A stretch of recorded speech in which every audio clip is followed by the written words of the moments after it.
We are so excited to kick off what is going to be a phenomenal panel, specifically curated and designed for students like you. And I'm so thrilled to help kick it off. For those that know me, my name is Anna Eskamani. I'm a proud State House representative serving District 42.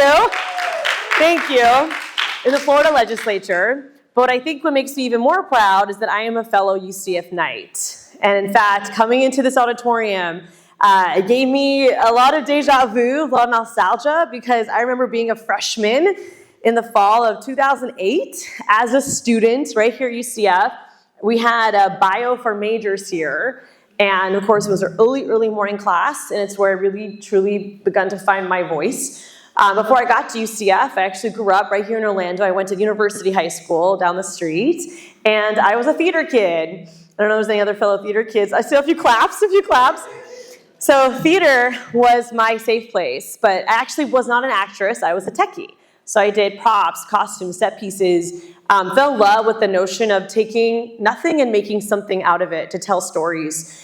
It also was an environment where I could really just find a supportive ecosystem. I grew up in a working class family as a daughter of immigrants, and that alone came with its challenges. But my mom, unfortunately, after a long fight with colon cancer, passed away when I was just 13 years old. And so that loss, as you can imagine for a young person, was really hard and really heavy. And so I went from 8th grade with that trauma to my freshman year at UHS, where I saw my first ever musical, Carousel. And the reason why I went to is because one of my best friends was in the ensemble, and he invited me. And after witnessing this beautiful act of storytelling live on stage, I was hooked. And that's what brought me into high school theater and into caring about arts and culture. And to now, as an elected official, being an advocate for these types of programs. I actually serve on the Dean's Advisory Council right here at UCF, the College of Arts and Humanities. I'm a proud graduate of 2 different colleges, my undergrad in political science and women gender studies. And of course, my master's is in nonprofit management, public administration here from UCF. And I just finished my PhD in public administration last, 2 years ago in 2024, also at UCF. And I share that because this really is a place where each one of us will learn and grow, but also to not just think about the impact we have in these 4 walls, but the impact we want to have in the greater community. I know in this space there are creatives, there are artists, there are advocates, and you're probably thinking, what do I do after I finish my degree? What does that next step look like? How can I continue to pursue my passions and make a living out of it, right? And I'm one of those people. I mean, obviously, I went the direction of politics and public policy, but it's pretty remarkable for someone like me, I'm now 35 years old, that I am a professional in my field. And that the work that I did here at UCF in the intersections of public policy and women's issues translated to my work in the nonprofit sector at Planned Parenthood, advocating for reproductive rights, and then of course, taking that work with me to the Florida legislature, where I get to fight for all these issues and more. And the ability to translate what you care about into a lifelong career is the goal of today's panel. And so I really want you to stay engaged, to take notes, to ask questions, but to also realize the value that you add to our everyday civil society. I cannot think of a more important field right now than arts and culture, especially when we have AI that is copying and creating slop that people are actively sharing and weaponizing and stealing from artists, alongside the segmentation of social media where we are more isolated than ever before. Arts and culture is how we bring people together. It's how we tell stories and share values to audiences that have never been in your shoes before. It's how you create a pause in a cycle of chaos. It's how we can build relationships that will sustain us far beyond whatever politicians represent us in different places of power. And so I really want you to know the value you add to our community, but also part of today's panel is that economic impact, the economic development of arts and culture, which is why I fight so hard for funding at the public level, the state level, because we know that every dollar the state of Florida puts into arts and culture, we get $9 back. And it's really important for you to also understand that economic impact, because when you are working with policymakers like me, obviously I care about this, it's personal. But that's not always the case with every elected official or decision maker you talk to. So how do you brand and market yourself to have that effect, right, regardless of who your audience is? And so with that said, without any further ado, I'm going to help kick off this panel and pass it over to our phenomenal speakers today. And this event was brought to you by UCF, but also Mills Gallery over in my district, in District 42 in the city of Orlando. And so please join me in a round of applause as our panelists come up on stage. Mills Gallery and UCF bring us together for this phenomenal conversation. Thank you so much. Good evening, ladies and gentlemen. Thank you for being here tonight. My name is Jason Burrell. I'm honored and pleased to bring an event like this to us as we come together as a creative community looking to build our future to be real. I'd like to thank Anna Eskamani for joining us this evening with her inspiring words. I don't know about you all, but as I follow the news, it's inspiring. There are real people doing real work that helps people, not just tearing things down to help themselves. So thank you, Anna, for all you do. We wish the best for our Orlando community. Tonight, we have the pleasure of welcoming Mills Gallery to UCF. Mills is perhaps the foremost gallery in the greater Orlando metropolitan area. They have been showing work creatively. They've been proving their credentials by putting on shows for the benefit of the community rather than rushing to profit, by avoiding AI slop, by finding artists in need, by finding important voices that are otherwise literally oppressed and giving them a platform. Mills Gallery has earned my respect and my admiration, and I thank my colleagues for joining us. We'll start with Boris Garbe, the gallerist for Mills Gallery, who kept it running for so many years, who stood up for our community and is a leader amongst us. Juan Pablo Santaluna, the curator for Mills Gallery and a curator in the greater Orlando metropolitan area, putting together exhibitions, coordinating artists and opportunities for exhibition and voices culturally and artistically. And our very own Ambar Santiago, an alumnus of the School of Visual Arts and Design, now an administrator at Mills Gallery. On the other side of the coin, a fantastic painter, if ever you get a chance to find Amber's work. But now on the administrative side, join the dark side. We're all wearing black. But she's a young person helping put together these shows that sometimes feature UCF students, that feature young people, that feature the artists Mills Gallery is bringing to our greater community. Thank you, all three of us, for joining us tonight.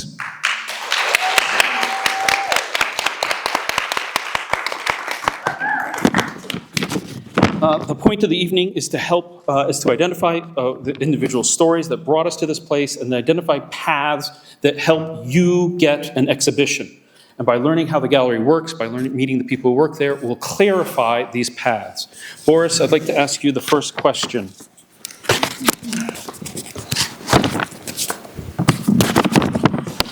What core values guide you how you choose an artist to work with? You run a gallery. When you meet an individual, what makes the connection happen? What bridges the void? Hello, everybody. And first of all, I am so excited to talk to all of you, but I'm going to be very honest. After a speaker like Anna Eskamani, that's not what you're getting here. I'm super nervous, so I'm going to try my best. So, Anna, thank you so much for doing this. I've loved you from day one, and Mills Gallery is your gallery.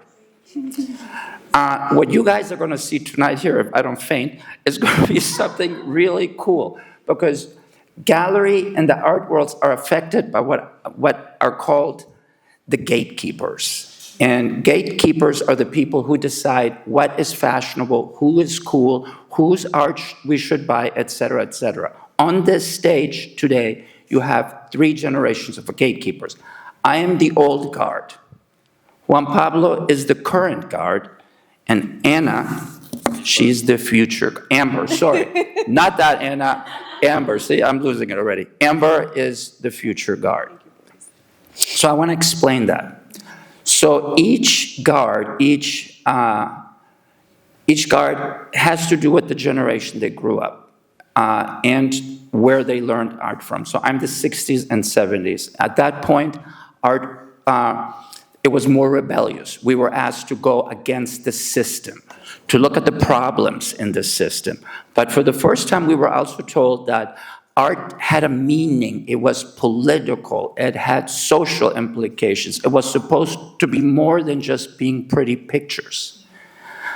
I myself didn't like that. And I started doing things that were controversial. I started saying things that went maybe against the grain, but because I wanted people to be engaged in the politics of art galleries, because there is such a thing. But for me, art is supposed to be exciting with a message. It's supposed to burn down a building. But I want to let you know also how the other gatekeepers feel about it. So, Juan, what does being the current gatekeeper mean for you? Well, first of all, I'm a little bit nervous too, so I share that feeling. This is an amazing people getting together today. So, Dr. Anna Eskamani, thank you for being here. And you didn't mention that you are running for mayor of Orlando, so I say that. So thank you for everything that you do for our city. Yeah, and thank you for being here. Yeah, round of applause. Okay, English is not my first language, so please bear with me because I do have an accent and it's very strong. But the message today is going to be clear, and if you pay attention, we are going to give a lot of information that is going to help you to develop a more successful career. So, Jason, thank you for this opportunity too. So, we talk about the old guard and the new guard. So I would say in the present time, the art world just changed or is changing, is in a transformation. It's coming from being from scarcity and prestige, you know, the Matisses, the Picassos, and others. But right now, there is a lack of attention and there is a lack of visibility. So the new guard, I believe, is more focused on the story behind the artist instead the story. I lose the mic. Okay. Yeah. Hello. So, hello, 1,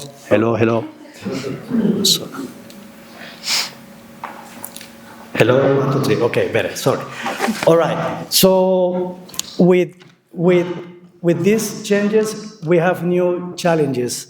So thank you, Boris. So it's just a matter of using the information. So identity and inclusion is just out of the question because you need to include those into your artwork. I'm talking from the fine visual arts. So I believe there are new opportunities for artists just to have a different cake because that cake that was from the 19th centuries and the new times is already taken and is kind of getting in a different shape, but just create your own cake. And Amber, what is your future guard all about? Thank you, Boris. And I just want to say thank you all for being here today. I'm so very excited having this opportunity to be a UCF alumni and talk back to my constituents. And thank you again to Anna Eskamani for introducing us. Thank you so much. We appreciate you. We love you. And thank you, Jason, of course, for that wonderful introduction as well. I think what it means to be part of the future and what I see a lot in emerging artists is that, yeah, we grew up with technology. We grew up right alongside it with the pop, and I think emerging artists now are getting more comfortable using it with their art, and not necessarily like AI, but, you know, having their own websites and selling their art through their websites, kind of taking out that third party in that way, and that's totally okay. But I still feel that in the future we do need spaces so that you can meet people one-on-one, talk with people, make connections that are gonna drive your future.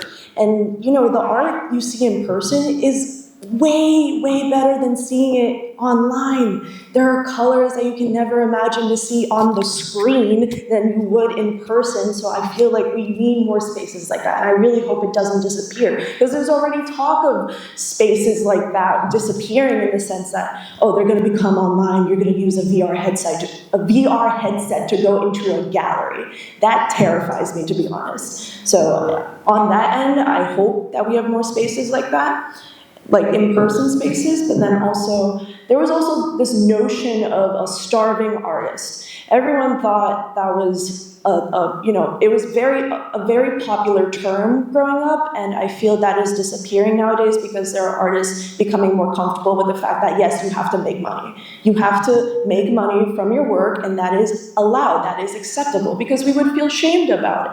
And, at some point it was fetishized, being the starving artist, I'm suffering for my art, I'm so poor.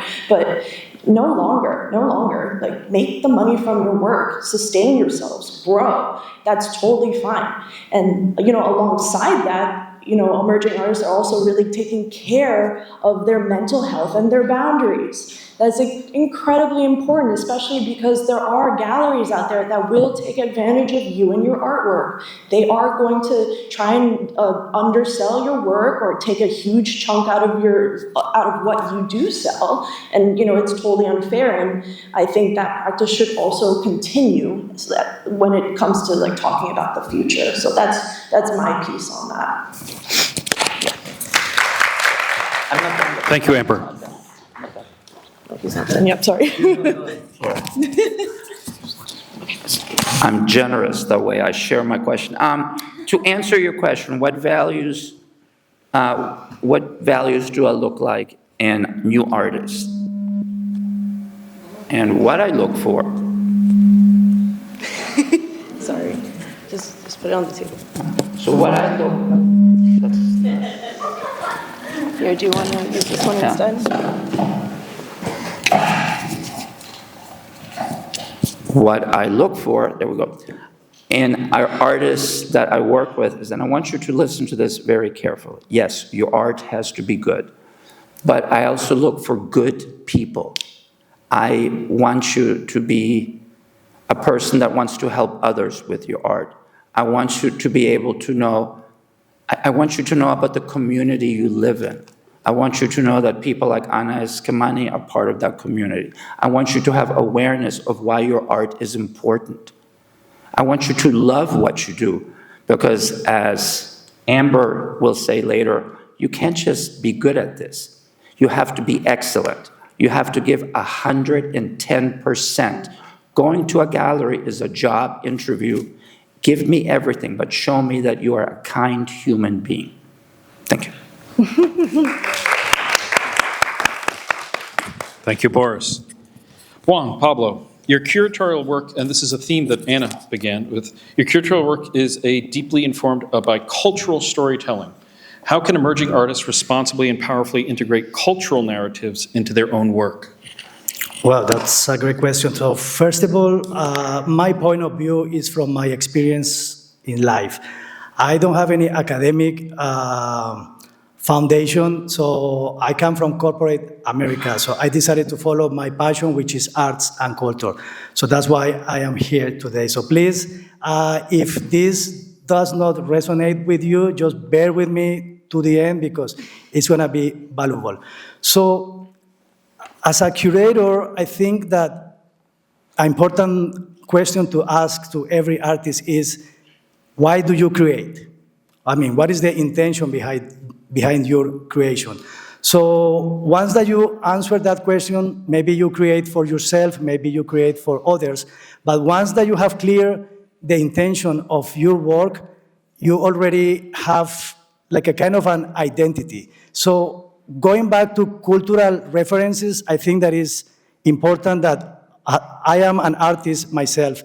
So as an artist, I think that it's a responsibility to know who we are. You know, why we paint is part of who we are. So if we don't know who we are, we don't know why we create for. So I go with the romanticism of I create because yes, I feel a call and I just got a message. I know that's acceptable because I got that message too, but we need to have food on our table. You know, and being an artist, I'm telling you, you are in the future, like you are planning ahead, because art and culture is going to be necessary probably 10 years with artificial intelligence. And Dr. Eskamani set the tone: artificial intelligence, cultural identity, getting to know who we are. So I curate exhibitions based on how much do you know yourself? Are you willing to explore deeper and get all those feelings and put it there? I mean, one fair question is, do you want to be a commercial artist? You want to work at Disney? You want to work at SeaWorld? Which is totally great, But I advocate more for the fine art, the art that you can explain, that you can create a meaning behind, because that's how we connect in a more impactful way. So it's rooted in identity, who you are as an artist. So Boris and Juan Pablo, I'd like to follow up on this. How much of it comes from the art, and how much of it is the words the artist uses in conversation or they put into a written artist statement? How do you navigate between their physical objects they're making and the words or vibe with which they're presenting themselves personally? Okay, so I think that by asking questions, just by asking simple questions about your artwork, you find meaning behind that you don't even know, It's like finding something magical behind your artwork. I know Boris is gonna give you a different point of view. Miss Gallery was created based on the artist is more important than the art, but the art has to be top-notch. So he created his own philosophy, and we kind of follow his vision into that connection between what is it that you want to show with your art, words, connection, and interpretation. So what's your take? Thank you. Yeah. Words, objects, do you have a difference when... So many of the students have been focused on making objects, learning how to draw with great precision. And then we also have this experience of you have to walk in a gallery and present yourself. Mm-hmm. Mm-hmm. And if you see a similarity between the artwork and the person, or a difference between the artwork and the words they're using, how do you navigate the difference? Or is there something these young artists can do to use both a combination of their words and their presentation to present themselves to a gallery? Well, that's my third answer. No, Okay. Yeah, in a way, yeah. Okay, cool. Here, I can help with that. Yeah. I think, when it comes to presenting yourself, just always be professional. You don't have to really go too much out of your way to, to dress yourself up to match your art, I think is the question, because your art does speak for itself, and you speak for yourself in the way that you dress. So it is in two, it's a combination where you should really just come professionally, come with a great attitude, and carry yourself accordingly. Because if we see that you do not carry yourself with self-respect and respect for your art, or even other people's art, we will know. We will know, despite how fancy you may dress or lack thereof. We aren't too concerned about how you dress. It's not like if we see you dress a certain way, we're not going to say outright no. Because that would be discriminatory. But that being said, just come and carry yourself with confidence and believe in yourself. That's what I would like to say. Okay. All right. Okay, I'll tackle that then. So we have had people, I'm sorry, I'm going to step on your toes a little bit. I'm not talking about Juan, but we've had people come in high and drunk and wearing extremely inappropriate T-shirts. One had a male private member and some really stupid saying underneath it. And what I felt was, you're not taking this seriously. This is a job interview. You can't go to a job interview high and drunk and having some explicit picture on your T-shirt and then have a bad attitude. That you're not going to get the job. I don't care how good your art is. You're not showing me respect, and you're not showing respect to my house. It's that simple. I still don't understand why this keeps happening. It's happened to every one of us. Yeah, it did happen specifically last year. I think Juan was there. He had to deal with that problem. Well, I guess this is part of the business, We try to educate from our experience.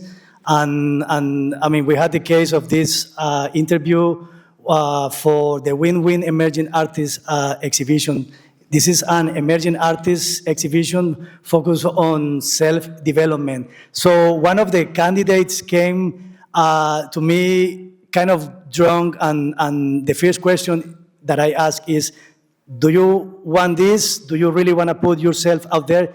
And he couldn't answer that question because of the state of his mind. So he was with alcohol. So things like this happen, and we are also willing to talk further, like not just to judge by the first perception, but we need to help each other sometimes. Definitely. Like it, Amber, the third question goes to you. You're close in experience to many in the audience. What surprised you as you crossed the line from being a student, being an artist, to working in the inside of a gallery? Thank you, Jason. Let me think about that. Boris, Juan, I'm just going to speak from the heart for a second, because it's really serious that people know about this. So I'm going to speak, I'm going to speak student to student for a moment, because I graduated last year in May. We are not that different. I graduated technically almost like 8 months ago, not even like a full year. And I'm here with the Mills Gallery team. And, I know UCF has created this very safe bubble for all of us to, create our work comfortably, safely, have the encouragement of fellow students, fellow faculty. And I think that was a great way to practice your work, because you didn't have a lot of critique. It was safe critique sometimes, and that's okay. But once you leave that bubble, it just, sorry. Try this. My bad. That's better. Once you leave the safe bubble of UCF, it was just so shocking, because not a lot of people care about art as much as you might think they do.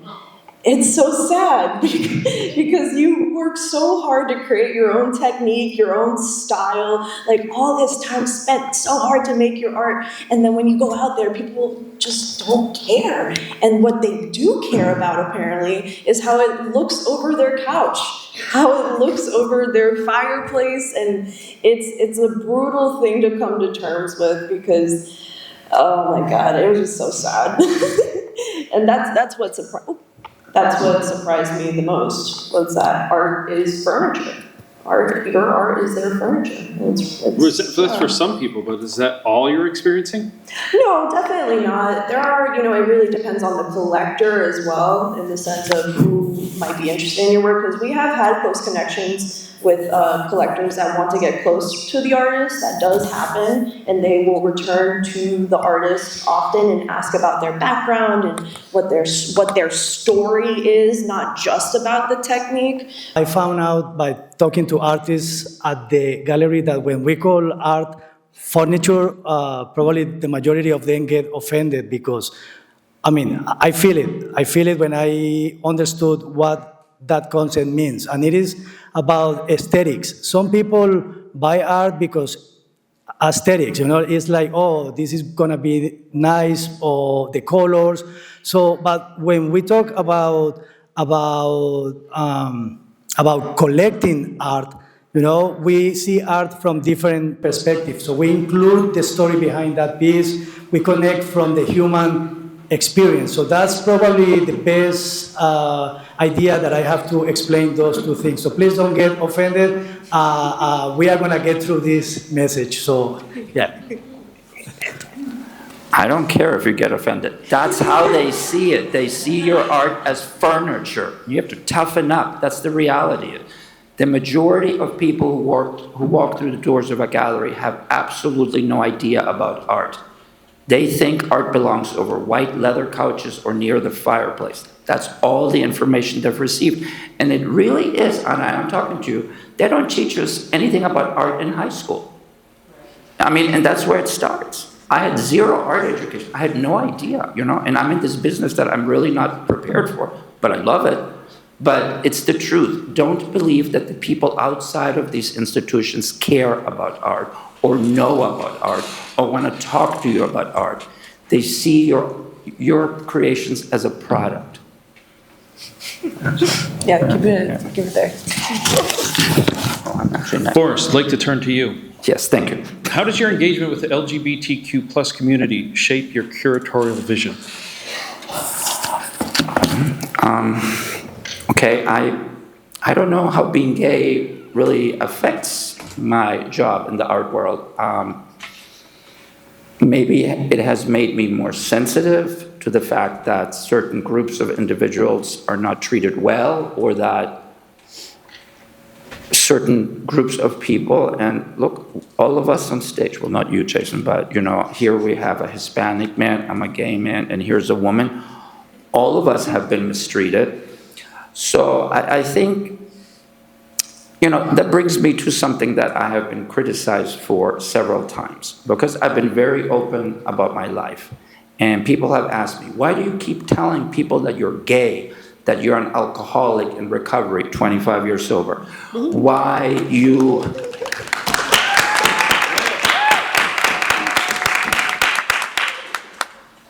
keep talking about being bullied in high school? And it was bad. It was so bad they made a documentary about it.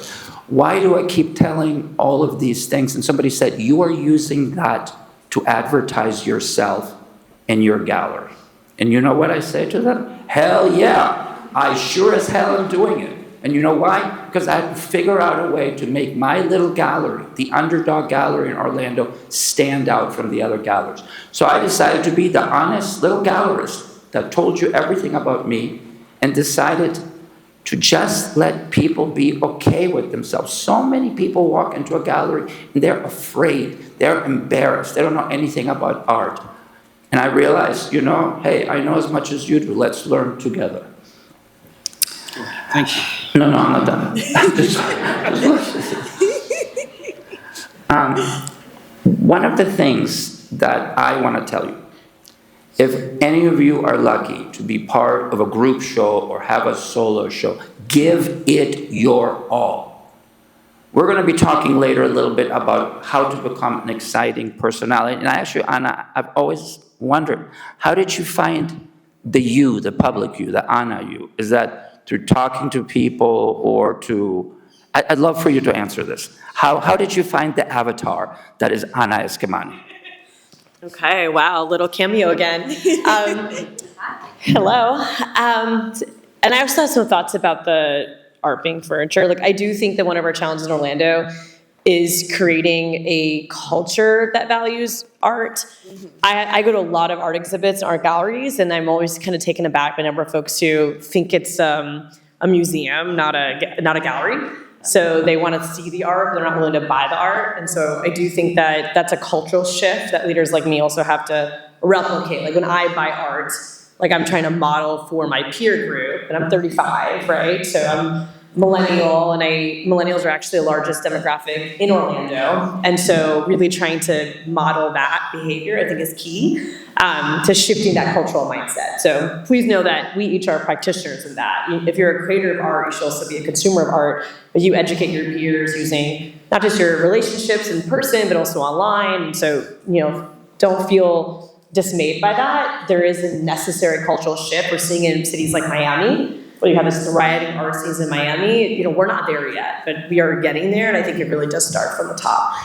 But it's a harder question. Part of it is just being your authentic self, but also understanding that different spaces require just sensitivity to those dynamics. And so, I am a young woman of color, but I have been able to navigate a lot of spaces that are not that, i.e. the Florida legislature, right? When I walk into the House floor, I'm surrounded by portraits of every past speaker that's never been a woman, and it's really never been a man of color. We've had 2 Cuban speakers, but they really pass as white. So you kind of just walk in and see, wow, this system was not built for people like me, and you might feel forced to fit into a box, to fit in, but I actually find that what people value more is you just being yourself.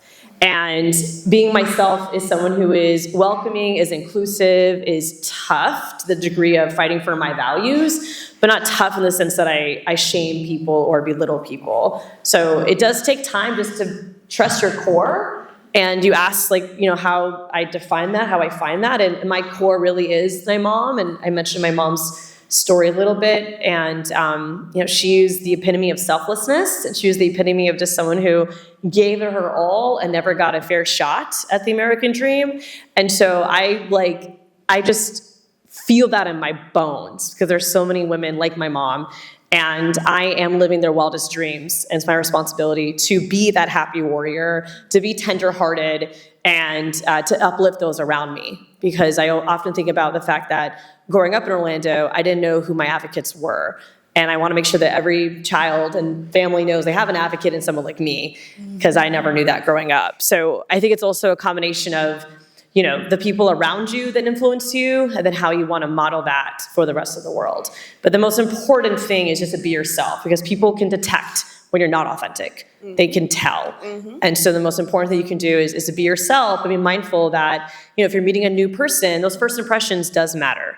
First impressions do matter. And so just be sensitive to that as well. When you're trying to, pitch yourself to a gallery, visit the gallery before you do it. I think that's also really important, right? Like, visit that gallery to get a vibe check, right? And kind of see what the feeling is, because it also kind of prepares you for that pitch when you're ready to make it.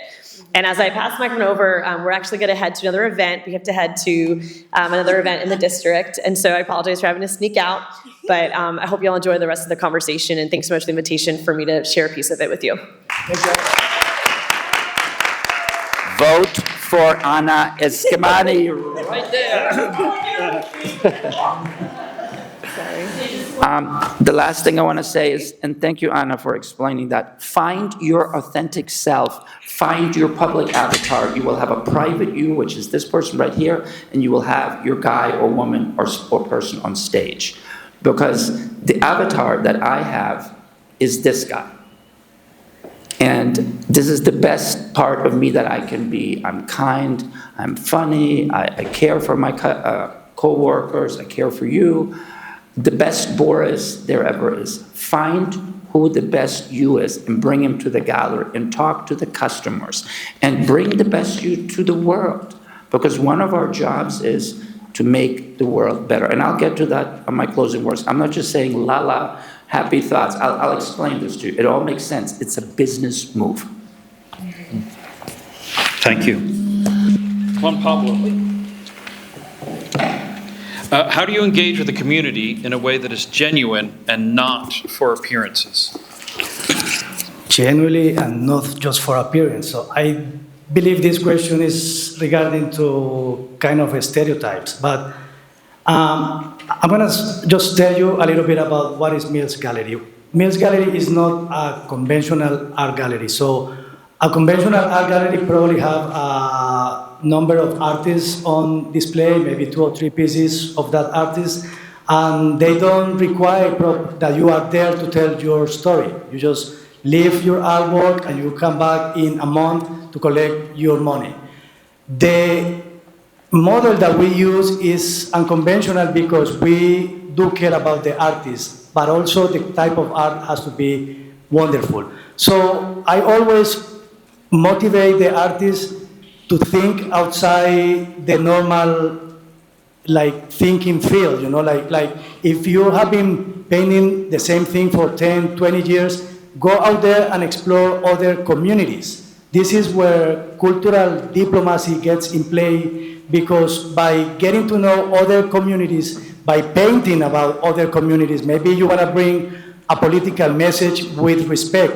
I know some artists want to go aggressive, but we always advocate for respecting each other. So if you want to challenge yourself and paint about other community, my advice is get to know that community, get to know the person that you are going to approach, get to know, do your research about that specific community. You cannot just go there with a fixed project and say, this is what I want to do with your Afro-American or Hispanic or gay community, whatever the community is, and this is what I want to do. No, you got to go there with a proposal and an open mind to be flexible and adapt your creation. So I think that when you want to create about a community, I mean, I am Colombian, and I'm going to say this. I used to live in Sydney, probably in 2004.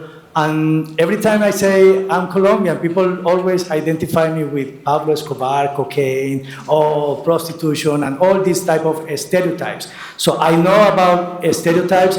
but I know how to use it to my advantage. I always, through my artwork, I always advocate to just don't be an asshole. Just open your mind to, open your mind to other ideas, other communities, other inspirations, and you are gonna get the most of it. Instead, if you reject it, you are gonna leave great opportunities on the table. So I think that's my 5 cents in that. Yes, thank you. Amber, what advice would you give young artists about communicating with gallery staff, like specifically like emails, materials? You've already mentioned professionalism, but what are the details about how you physically manifest communication? Yeah, that's a toughie because, Jason, can I be really honest for a second, please? Thank you. I feel I was not fully prepared when it came to approaching gallery staff, specifically because of the social aspect of leaving your house, leaving your studio, and going out there and, making your presence. And so, yeah, that was probably the hardest part. But that being said, it is really important that you communicate. Communication is really big in the sense of, that you, hello? Can you guys hear me? Okay, perfect. You have to address other galleries in emails. Email communication is really important. Use professional language. I'm just getting into the nitty-gritty of it because I feel when I was here at UCF, I wasn't asking the right questions, like technical questions, being like, how do I dress? I know we talked about it already a little bit, but, making that first initial contact and then following up on the email to establish that appointment that you're going to make so that you go in there and you make your piece. But there's also the thing with, can I add something to that? Communication is key. We all know that. But you are very young people. I mean, I see like really young faces, probably 20s. You have to use your youth to communicate. Sometimes, and I grew up in a family that says just adults here. You don't talk when adults are talking. And I have smart questions, but I didn't use my youth like, hey, I'm young, I can ask stupid questions or what we consider I'm here to stay. So use your youth to ask questions, If a young artist come to us with real, genuine questions about something, we are gonna give the right answers, but sometimes we don't ask those questions because we have the fear of being judged, or no, you are too young. No, use your youth, because once you turn and you pass 40 and 45, your youth is all gone, and you cannot use it to your advantage. You are being treated as an adult.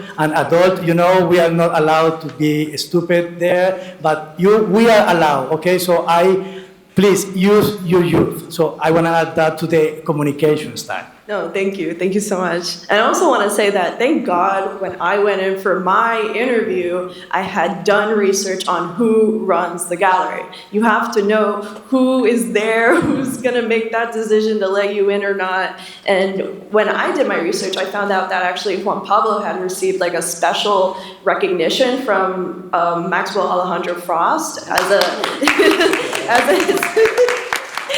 a Hispanic leader for the arts and culture. And then Boris, he's worked with Coco the gorilla. I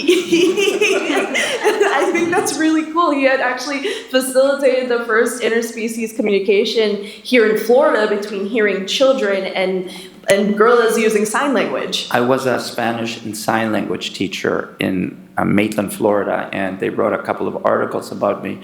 And Dr. Penny Patterson read about me in California, and so she asked if my hearing students who knew sign language could be filmed asking a question to Coco, like, what is your favorite fruit? And they would show it to Coco, and sometimes she would answer, and we have one where she goes like this, which is banana. Banana. Sorry. But I also want to say for the Mills Gallery itself, it has established itself as the first gender equal gallery here in Orlando. And I think that is something really important to know because, What is it? I'm going to get there. It means that, there is a balanced and fair representation for all, and there's no discrimination involved, and we do keep up with making sure that there is a balance between all the artists that come in, and there is no turning away anybody. Thank you. Yeah, please. We've been going on for a bit, so as we head towards the last question, Boris, how does your recovery influence the way you work with artists? And as we head towards kind of closing remarks, before we turn it open to questions from the audience. Oh, you want it right now? No. You want to answer? You answer first. Okay, so recap. I'm gay and I'm an alcoholic. How has recovery affected how I work at the gallery and how I deal with artists? It actually may have made me more patient. Because, I have to have a lot of patience to want to get sober. Because it's day after day after day after day. And I'm 25 years sober. And, the one question I get asked, so when do you get to drink again? And I was like, you don't get it. I'm an alcoholic for life. I will never be able to drink. I will be able to allow myself to relapse. That happens all the time. But the hard work happens later on when you're actually in long-term sobriety. What sobriety has taught me is that I am fragile and damaged. Did you hear that? I'm fragile and damaged. I'm an adult that's telling you I am fragile and damaged. When I was your age, I never heard any grown-up say to me, I am fragile and damaged. All I heard was, be like me, I'm perfect. You're not. What I've learned is that all of us are fragile and damaged. By fragile, I mean, in your case, you don't have enough information on how to live life as an adult. You're going to learn on your own, and it's going to hurt when you fall. And that's how you get information. You don't have enough information of how to be in a good relationship. You're going to learn. It's going to hurt. And you're going to learn that life in itself is complicated.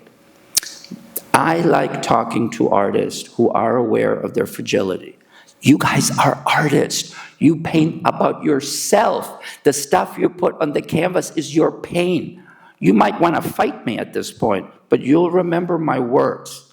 What you paint is your version of something. It's how you see something.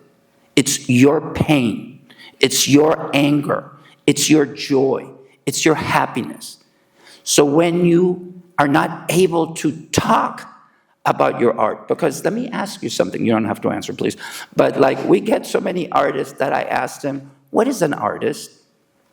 They don't know how to answer that. What is art? They have no idea, and Amber, you were one of them. Jump in that I've been in that critique moment where the professor has asked me who do you make art for?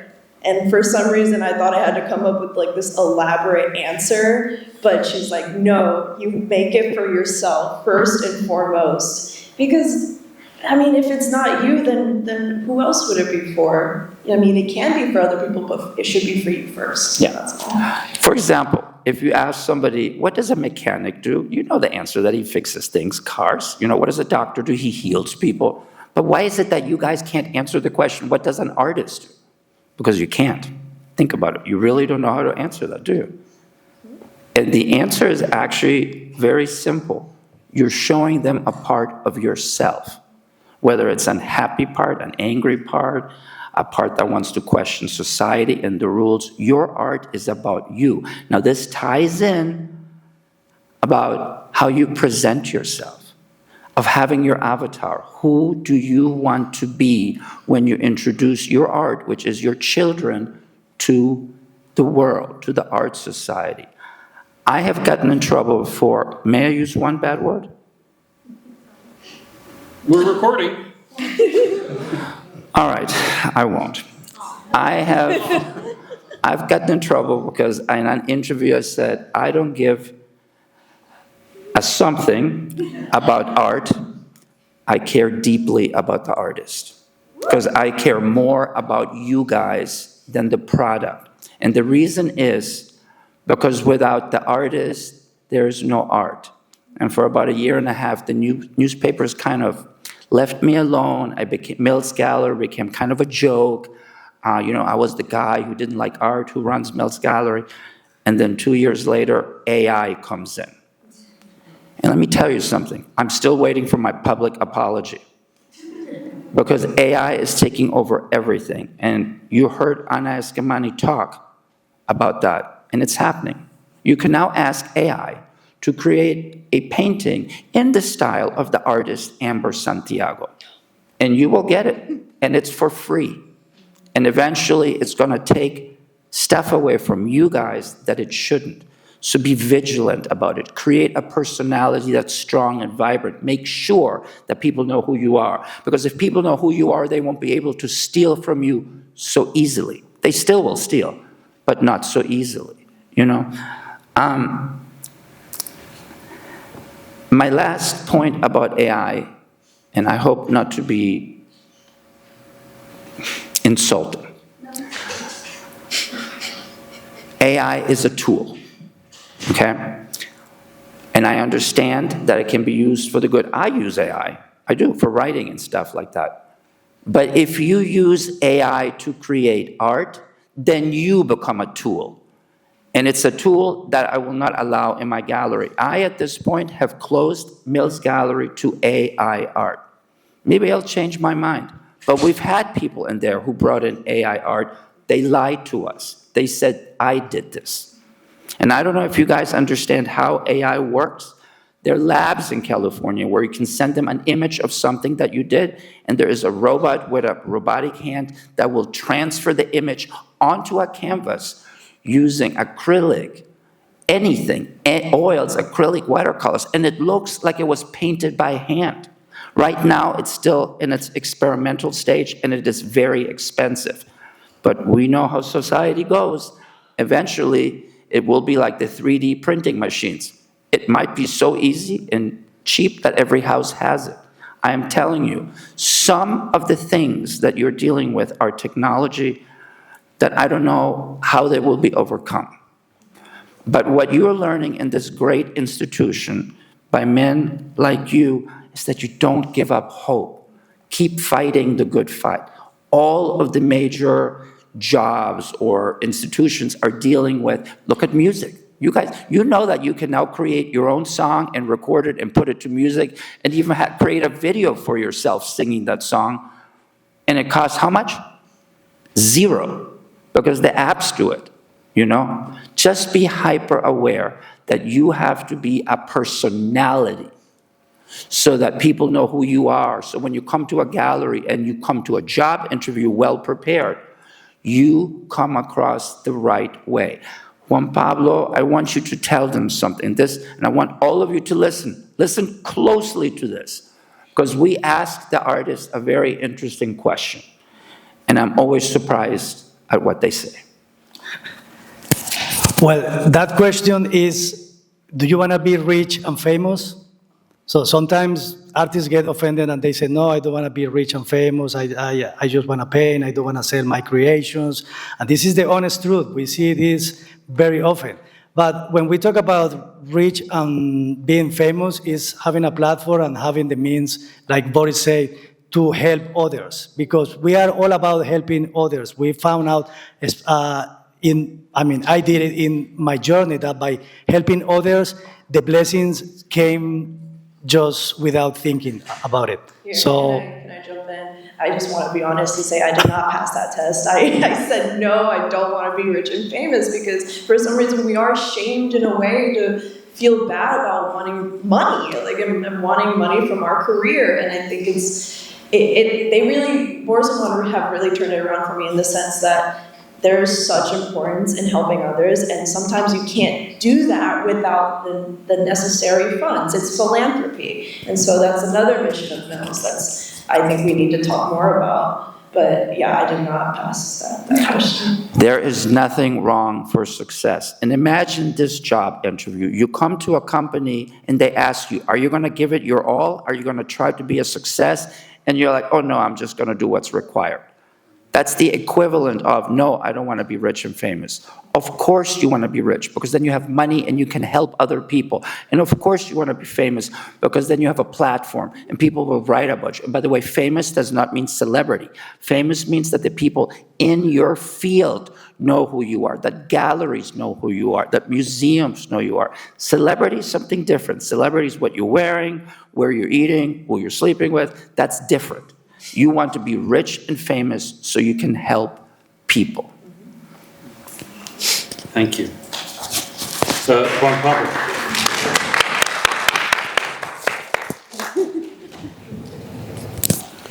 From the curator's side, what makes a working relationship with an artist mutually successful, mutually beneficial? Okay, from my experience and the success that we had in the past, I'm going to talk about the Emerging Artists Exhibition. It's called the Win-Win Emerging Artists Exhibition. We have two former artists, Xavier Moss, say hello. Stand up. So he was part. And we have Maya Osborne. Maya, where are you from? UCF, they're right there. And Linda Hovey, also from the first generation of the...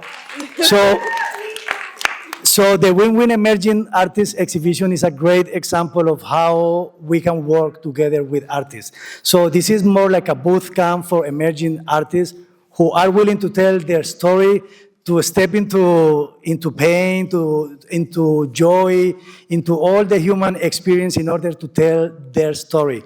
So I think that what makes a great experience is having the message clear. Why are we doing this? I mean, we are going to have a solo exhibition of your artwork. What is the main intention behind?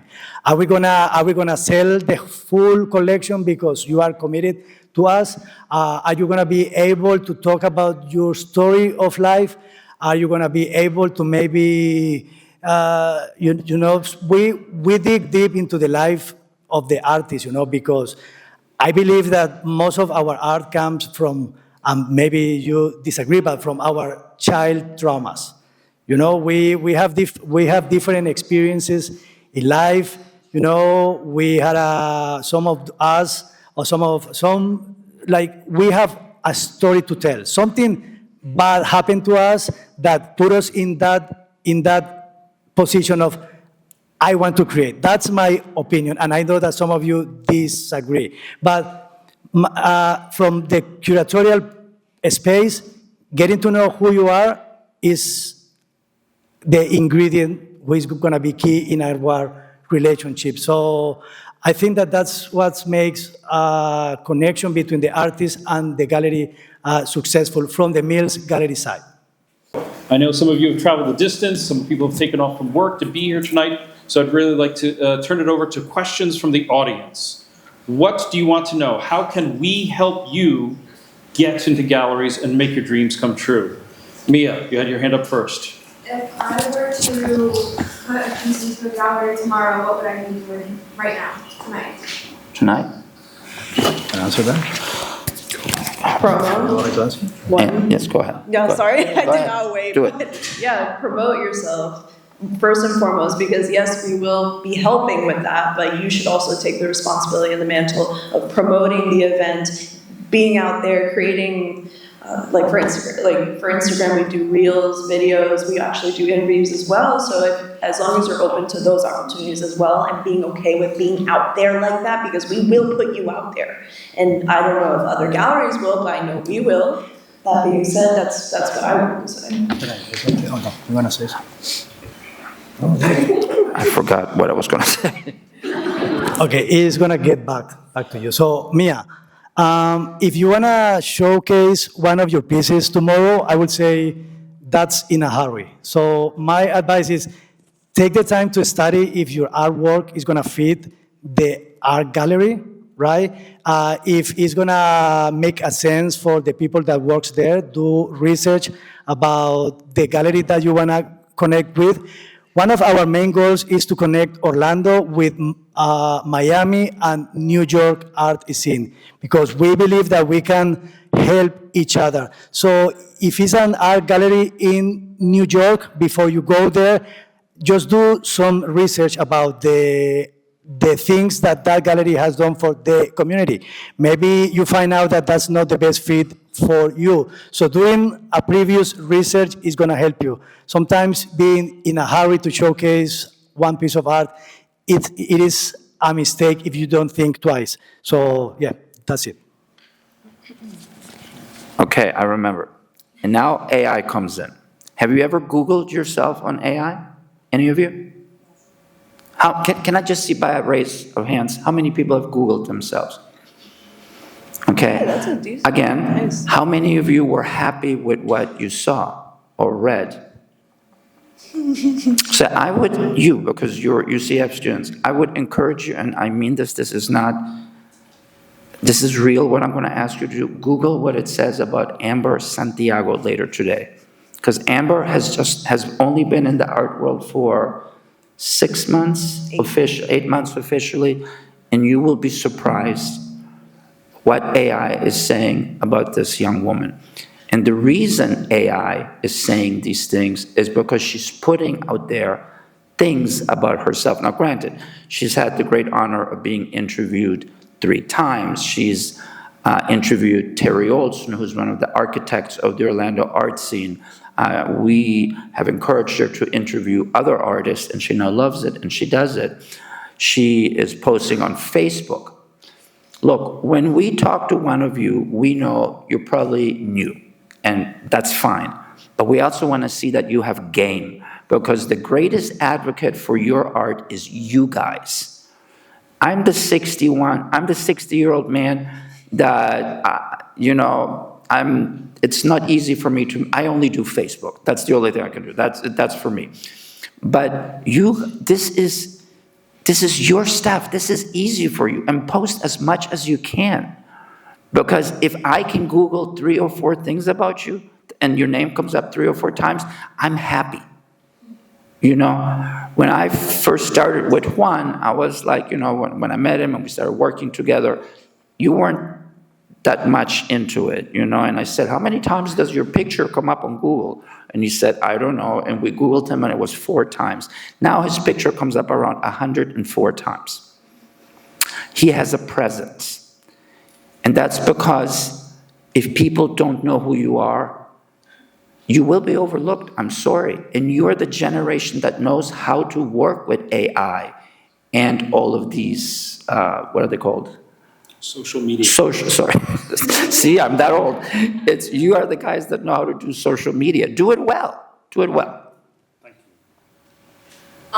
So this is a bit of a clarification question, but I plan to move to Atlanta after I graduate. And so after I move and I get settled in, what are the first steps that I should take in order to have my work shown in a gallery potentially? So you are saying that you are moving to Atlanta. Okay. Have you been to Atlanta before? Oh, yes, please. Okay, so you are familiar with that part. Okay, I think that it depends on the gallery model that you are going to approach. If you are going to have, or you have the intention, or you have a collection, let's say, of 11 pieces, my suggestion is create a narrative, create a body of work that you can show. Don't go just with one piece and say, I want to showcase my piece. Create at least 7 pieces. 7 is a really good number. I like number 7. So 7 pieces, 7 or 11 pieces, they always work because you have enough material to tell your story. Again, it's about storytelling. It's about getting to know who you are. So if you are familiar with the city, get to know who are the main players in town. Get to know who are what is the art gallery that is taking the reins, and putting what art means in that part of the United States. Because Atlanta is very different to Orlando. Orlando is more, we are well known for the parks, Disney, but I believe that we have great talent, and UCF is building all that talent to the stage, and Mills Gallery is trying to impose and complement what this great university is putting into your minds. So getting to know the area where you are is very important, but getting to know your art and what you paint for is more important. All right, listen up. Make a list of all of the galleries around you. So have the list.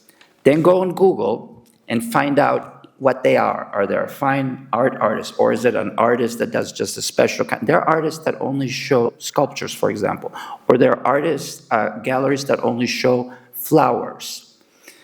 Find out what they show. Are you a fit for them? Do not walk into a gallery without having figured out what they show. It's not going to be a good experience. Then narrow it down to go to their shows. This is a really good, I don't see many young people at the gallery. You guys should be visiting every gallery in town and talking to us and meeting us. Find out what the galleries in towns are showing. So pick your 6 favorite galleries, go visit them, introduce yourself. Then when you're ready, have a portfolio with either good photos. Don't take photos with your iPhone. Find a photographer. I always say, you guys are artists. You must have a photographer friend among you.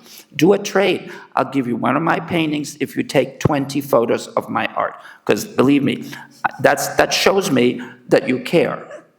Then make an appointment. Don't walk in. It is super annoying when people walk in the middle of the day. Make an appointment. Be on time. Don't be high. Don't be drunk. Don't wear a disgusting t-shirt, you know? Be pleasant.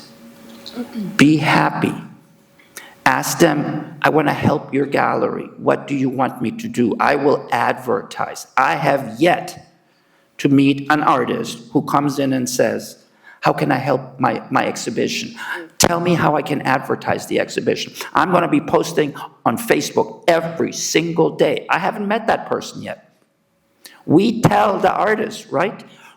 We scare you and we say, we're going to look at your social media. You better be posting. We shouldn't be telling that. We, the people that run galleries, are tired too, and we're human. And we want to work with people who love their art as much as we do. Have a great attitude. Be happy. Go in with a smile. How can I help? Amber? I definitely want to say that since you're so new to the area, definitely map out where you're headed before you go out. Definitely do it like the night before, because even to people that have lived, let's say in Orlando, for example, for so long, and you're super sure of where somewhere might be, you could be completely wrong, and that will look really bad on you because it says that you may have poor time management, or you didn't plan it, you just didn't plan it out. And so I would definitely do that once you've established that you are going to pick a gallery and approach them, make that appointment with them, and then figure out how you're going to get there and where you're going to go, and bring your portfolio, your CV, your resume, and bring even a physical piece of your artwork with all the information involved with it. Like, I think it's called like a painting passport, right? Yeah. Where like you have all the information listed on the back of the piece, like your name, your date. There's also like information about the piece if you want to include that. Entirely up to you though. Let's see, what else? I think anything else you guys want to add? Well, hello? Can you hear me? No. Let me have yours. Yeah, here you go. Okay, here we go. Sorry. All right. Ever heard of the term painting passport? Okay. A painting passport is what's on the back of your painting. Do you honestly think if you scribble your signature that people are going to know who painted that? On the back of the painting, either on the wood or up, like with a pen, write your name clearly, spell it, then sign it, then put your website. I also encourage people to write maybe a sentence about, this painting was inspired by this and this, because paintings have 3 homes. The first one is the person who buys it. Then something will happen, a divorce or a death, then that painting gets given or inherited to somebody else. Second home. The third home is the garage sale. How many garage sales have you been at where there's a painting, you're like, huh? And, you turn it around and there's nothing on the back. But if there were something on the back that you could Google, and you have presence by this point, then you have a better chance of allowing your baby, your child, your painting to live longer. I'm going to share a personal story. There's a world-famous actor, could be, but a world-famous artist that we all know. His name is Victor Bocas. He did the mosaic designs at the Orlando International Airports. He was Tupperware's main designer, SeaWorld's main designer. And we were going to a garage sale. And we found one of his paintings for $5. Do you know how much that painting cost when he sold it to somebody? $800. And by the time we found the painting, because we bought it for $5, and then he cleaned it up and sold it for $3,000. So protect your babies. Don't just assume people are going to remember. Don't put papers in the back. They fall off. Give your paintings a passport so that they can live longer. Show the galleries that you're smart about these things. But going back to you, show the galleries how excited and grateful you are to be working at galleries, and ask them, how can I help? I will do anything. By the way, volunteer at a gallery. Find out what they do. I talk to anybody who has time to sit with me. I'll tell you everything. Most of us want to help you. You're next. Sorry. I understand being a gatekeeper is or achieving that sort of openness or open gate, if you will, as an artist can propel an artist's career beyond what they could imagine. My question is what does long-term success look like for someone like you guys choose to support? That's a great question. You can answer that. What is long-term? Long-term success, okay. First of all, we need to define success. I think as a visual artist, success is having the opportunity to showcase one of my pieces in a relevant space. Here, one. So I think in order to sustain the success, going back to what we said is getting to know your story. Because if you are pretending being somebody that you are not through your art, you are gonna get like somebody is gonna catch you, and your success is gonna just crumble. So being loyal to your identity, painting, painting from your heart, include everything on it. So nobody can tell you this doesn't belong to you. So that's my take. Your question was more intricate. What was it about the gatekeepers that you said that I want to answer again? I was saying artists, it's known that artists who are accepted into galleries and things propel their careers in ways that artists who don't accept it. And I was wondering what does long-term support from you guys kind of entail? Listen, I'm going to be very honest with you. The system does not reward the right things, but this is across the board in any field. It's who you know. It's who's writing about you. It's who's buying your art. And do you know the gallery or museum owner? If you're a brilliant artist, if this was a Disney movie, people will find you and talk to you and say, hey, come on in, we're going to give you success. But this is real life. Remember I was talking about it's going to break your heart. Sometimes people make a really good impression because they behave the right way. And I like to work with people who are nice. And that's just it. Because you're right, it's unfair. That's just the world. So make it easier on yourselves. Behave, do your study, be able to tell who you are. Does that help you? Amber, can you add something to that? What does long-term success look like? I think in technical terms, so spending months.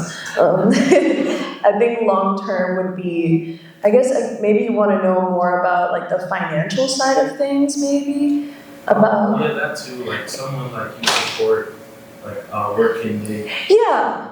Career Right, it definitely helps to stick around. I mean, even after your exhibition is over, like we do have artists here right now that were in, what? Tell them about your jobs.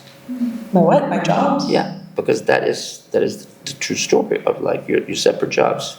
Yeah, no, definitely. Well, I'll get there. But I was saying that like we have artists here that have been in our exhibitions and they do stick around after it's ended because they know that there's a success following with just being around. Like coming to the openings, coming to the closings, coming to the artist talks, making your presence known, and just, you know, gaining insight from when you have the opportunity to ask more questions. Like, and it doesn't have to be during the exhibition, it can be afterwards. Like, we don't expect you to just disappear afterwards. You can stick around and that's totally fine. Is Thursday, April 2nd, the next opening at the Mills Gallery? Yes.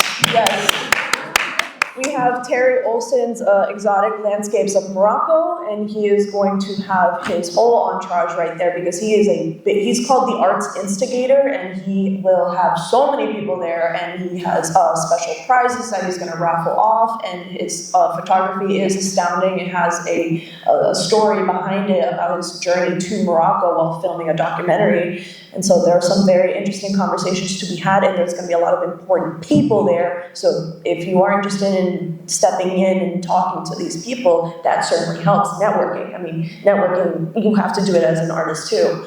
But that being said, I do have 3 jobs. I do serve at a restaurant, so that's my job that pays the bills. My second job is the gallery, so I do get like my invaluable experience from there and hands-on real work. And then my third is my artistry. It is the thing that I have to find the time for in between everything else. So there is a balance that you do have to maintain, and it's very difficult. But if you want to continue having other jobs and supporting art at the same time, you have to make the time for it. And that can also help you achieve long-term success, is finding that flow state where you have control over your life and the decisions that you make, and consistency is really important. Yeah. You're here. When, as an artist, is it appropriate to approach a gallery to just start the process of exhibiting or showing our work? One more time, I'm sorry. Like starting out in a sense? When are you ready? Right. When as an artist would it be, like for all of us here, when should we go ahead and approach the gallery? I mean, when you feel that, not only when you feel that you're ready, but having a decent amount of work, once you leave school and you graduate and you have the time to create more, and you have all your information ready, your CV, your portfolio, your resume, having everything on hand. And I think if you know that you're going to go into a job like this, you are going to get some really, really useful experience, but just know that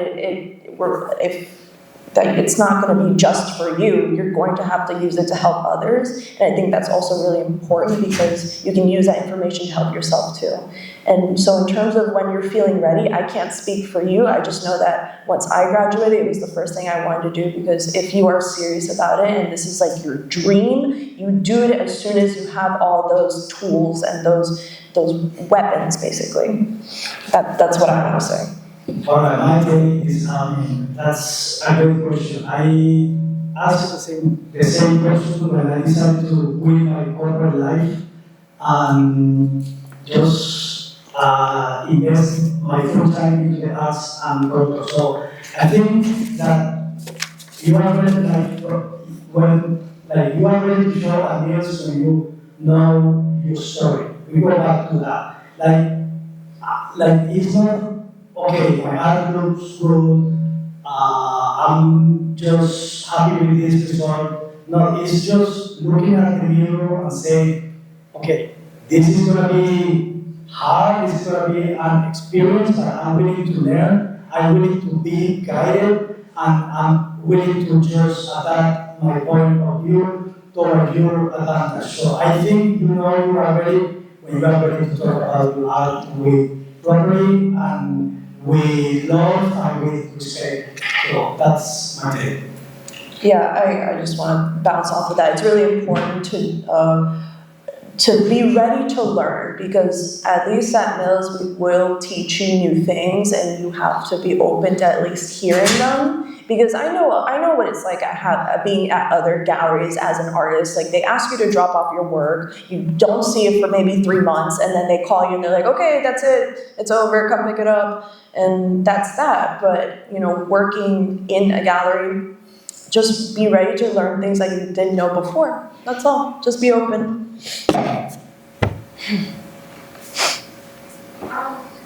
Do you have any advice on how to elevate the way you physically display your art if you are to get into a gallery, or if you're trying to get into a gallery? Is there a way you can elevate? But are you talking about, is there a way, how to present your art to its best advantage? Yes. Yeah. Okay. Do not, ready? Do not come to me and tell me you want to show me your art on your phone. That's how we know you're not a professional. Really? You're going to show me your art on your phone? I don't have a good left eye, believe me. Probably the way I'm going to look at it is not to its best advantage. Make sure you protect your babies, okay? Either good photos taken by a real photographer, not your photo, not your camera, or, like Amber said, bring a small piece that is in good condition that you are able to talk about. Again, protect your babies by you knowing. Who's the lady who asked? Who asked? Raise your hand. I'm so sorry. Protect your babies by being able to talk about them. Okay? Like a mother would say, well, my baby's redheaded, it has 10 toes, facts. Be able to say, this piece of art, these are the techniques I used, these are the materials I used.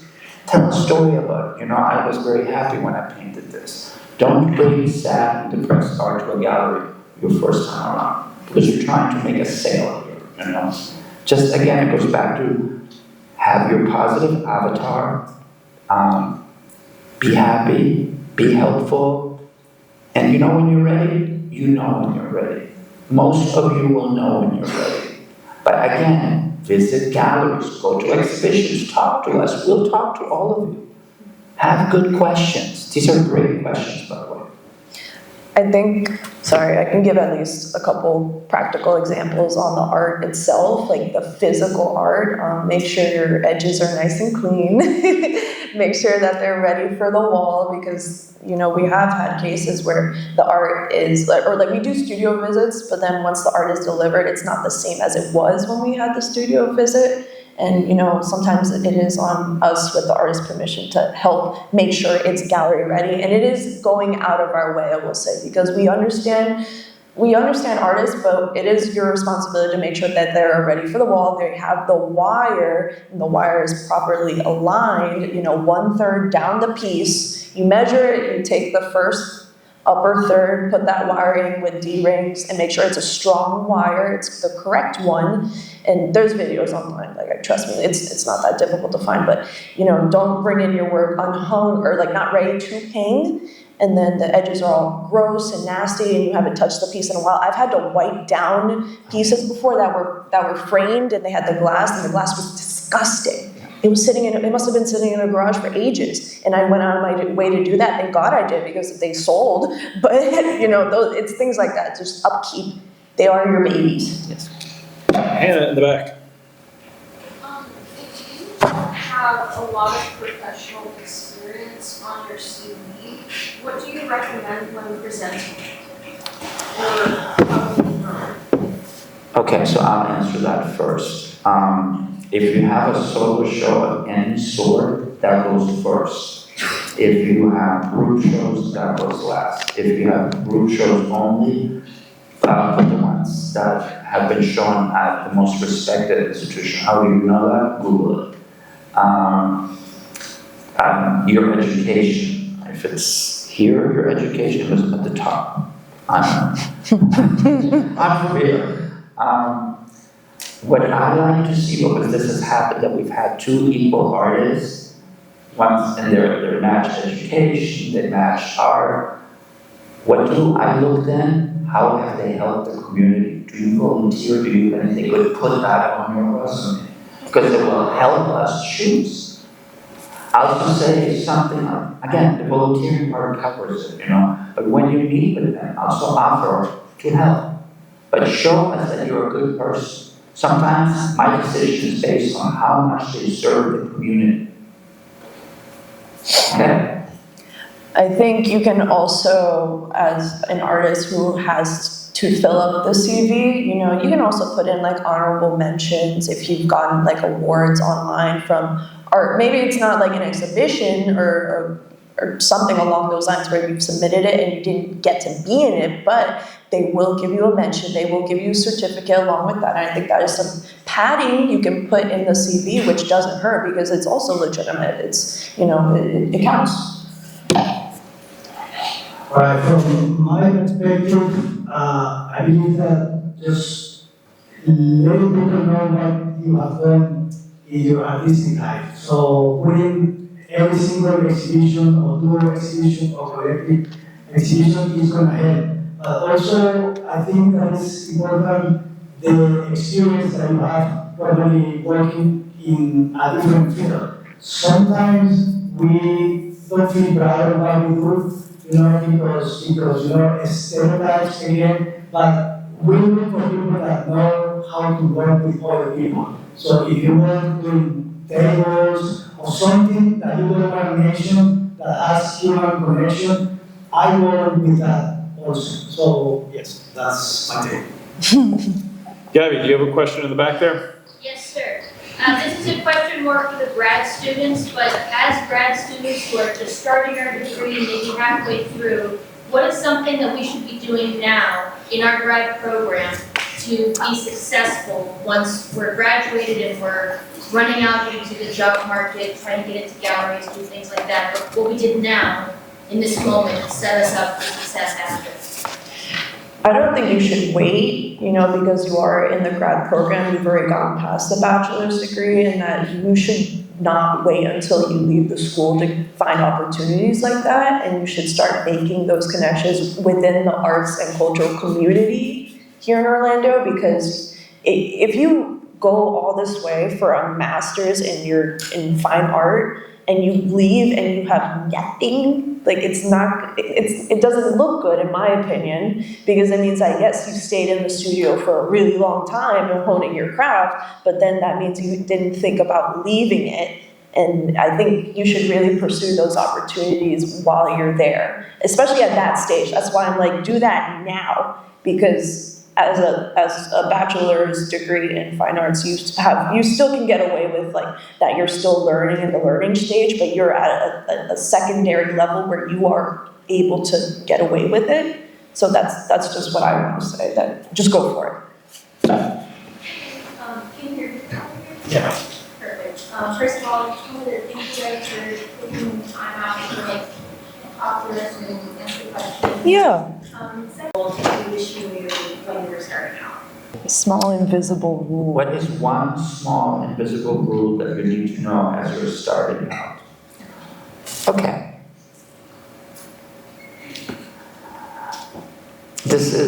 I'm going to give you my last words. I was going to finish with these words. And my philosophy is very simple. Remember, galleries are run by humans, still. And so, my belief is that the artist is more important. Make sure you raise your hand, who asked the question? Love your art.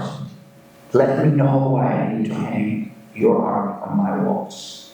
Love yourself, meaning present properly, be calm, be kind, treat us with respect, do investigations. As I told this young man, the system is not fair. It sometimes does not reward brilliance, but it rewards the people you know.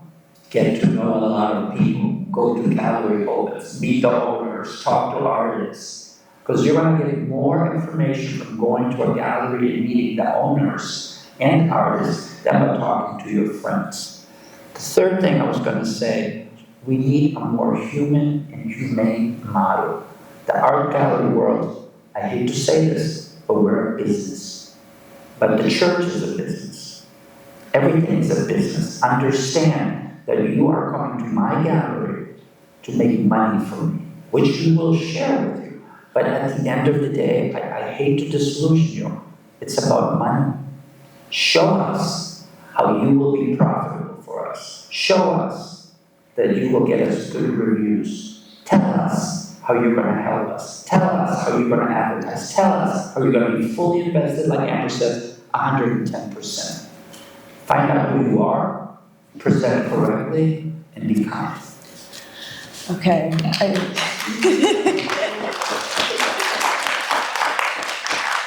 I think this is something that we tell a lot of artists that are about to have their exhibition, but it is something pretty useful that's also a little unspoken, that, you know, once you have the exhibition, right, you're done, you sold pieces, and we return the other pieces to you.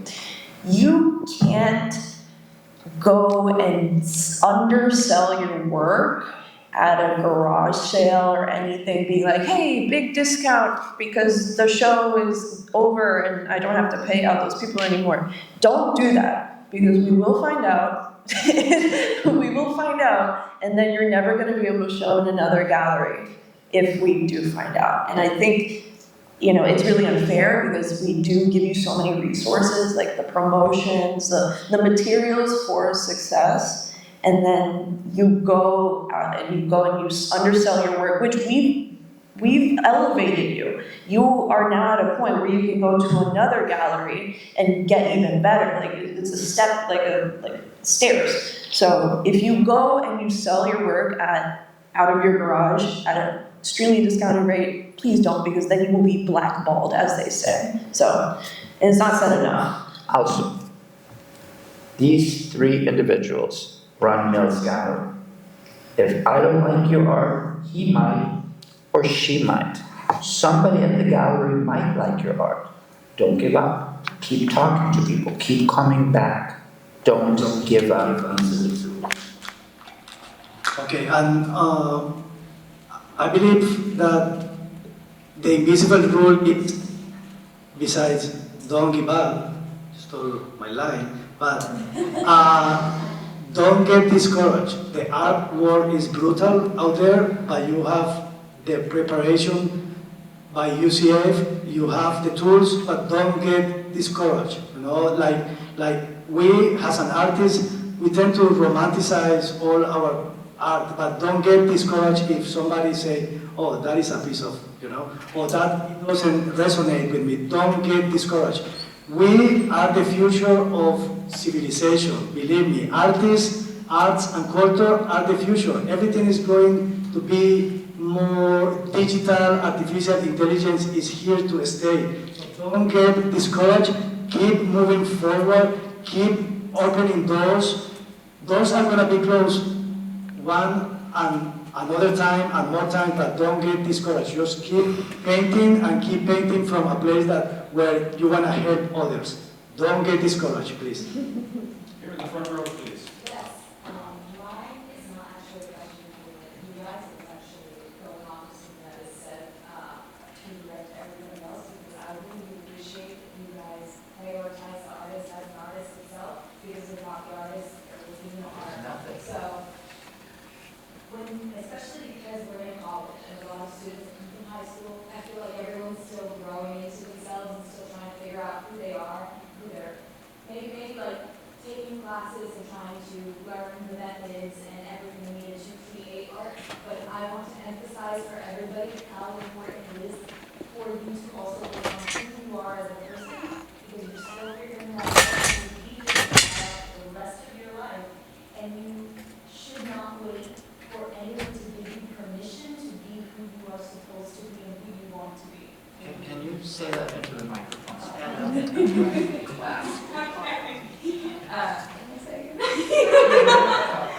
Right here? Alright, so what I said was, do not wait for permission to be who you want to be and who you are trying to be. You have your whole life to figure out who you are going to be and the art you're going to make. You're going to come across a lot of people that are just as amazing as these folks up here to help you find a place to put your art, and you're going to be working on, whoa, that sounds funny, the art you're going to be wanting to make, but they can teach you all you want to know about galleries. They could tell you the rules and regulations of what you need to know, how to dress, how to do things. They cannot teach you how to be you. So it is essential that you don't start when you graduated or when you got your dream job, when you found the right person to tell you exactly what you needed to hear to motivate you. Start today. Chase rejection, mess up, allow yourself to be lost in what it is you're doing. Don't wait for anyone to tell you that. Like, say you want to be a part of a gallery. He wants to see people that are kind. Don't wait till someone tells you that you're not kind to start being kind. Practice kindness now. Get involved with your communities. Say hello. Hold the door open for somebody. Be nicer to yourself, especially.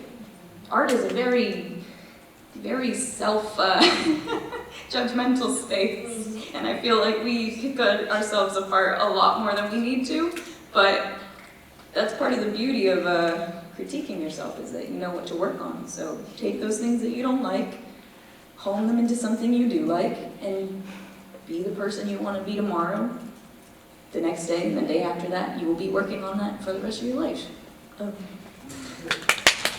Thank you. I think you sound like a Mills Gallery artist. Somebody's feeling inspired. Dear friends and community, thank you for being here this evening. I think we can maybe ask our guests to stick around a little bit, but we're approaching the 8 o'clock hour. I know that some people do need to get going, but if you care to come to the front of the room, we can stick around longer, answer questions maybe in a smaller circle. Oh, I'm sorry, there's one announcement that is people. We're wrapping it up.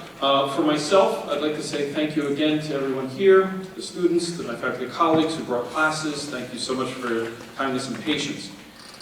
Please, on April 2nd, Mills Gallery will have its next opening with Terry Olson's work, a friend and an important leader in our community. I hope you all can attend and attend other events at Mills Gallery or just visit as they're open daily.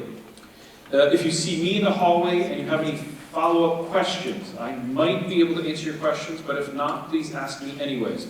I'd be delighted to direct you to people who can answer your questions in the future as we continue to prepare great artists with a great future. Okay, don't go. This is important. Amber. Yes. So I do want to announce that I am looking for an intern who is willing to put in the hard work and being able to open their minds to things that they haven't seen before, because I know we're artists, I know I'm talking to a lot of artists, but if you want to pursue this path of working in a gallery and getting that behind the scenes experience just for a little while, I would really appreciate it. And if you are interested, please come to me afterwards and I will give you my contact information. So thank you. I also want to thank the team that I work with, this incredible man who's an artist and who will have his own exhibition in July called Macho Fragile. So that sounds interesting. This young woman who has really changed how I think about young artists, because I've kind of given up there for a while. And so I so admire your way that you have risen and are rising fast, and AI is already calling her one of the more important people in the Orlando art scene. It's incredible, you know. So I want to give her a big round of applause.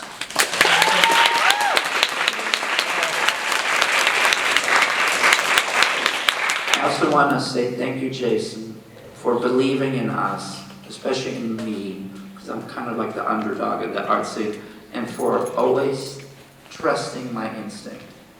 And even though Juan Pablo came up with this idea for the speech, I kind of had some things to say too, but thank you for believing in us, because it is an institution like yours that allows galleries like mine, like ours, to survive.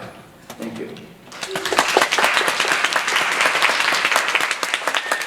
Thank you for sticking around to the end. Thank you, thank you. I hope I see you at the gallery.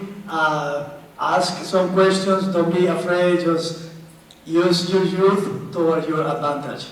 Please, and please don't get discouraged. That's important. Thank you.